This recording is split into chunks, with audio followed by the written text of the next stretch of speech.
Sikandar teaser అయితే వచ్చింది. AR Murugadoss మరొకసారి రీమేక్ అయితే చేస్తున్నాడు. ఇది అన్అఫిషనల్ రీమేక్ అని చెప్పుకోవచ్చు. ఈ క్లిప్స్ నేను ఒక్కడికి 10 సార్లు చూశాను. ఎన్నిసార్లు చూసినా నాకైతే ఆ సినిమానే గుర్తొస్తుంది.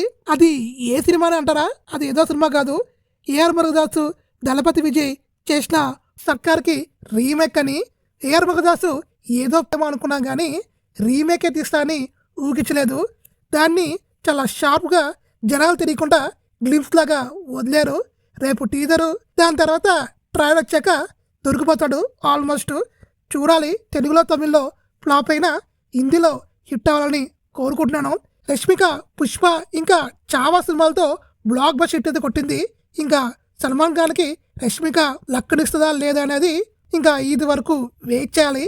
సినిమా హిట్ అవుతే అది రష్మిక లక్కే సల్మాన్ ఖాన్ని కాపాడినట్టు, లేదంటే మన మురుగదాసు ఎఫెక్ట్.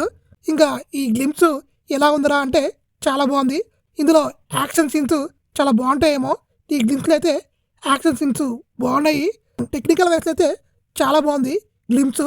చూద్దాం ఇంకా సినిమా అయితే హిట్ అవ్వాలని హార్ట్ఫుల్గా ఒక సల్మాన్ ఖాన్ ఫ్యాన్గా కోరుకుంటున్నాను. మీకు ఈ క్లిప్స్ ఇలా అనిపించినది కామెంట్ చేయండి. అలానే ఈ ఛానల్ని ఒకసారి సబ్స్క్రైబ్ చేసుకోవచ్చు కదా ప్లీజ్.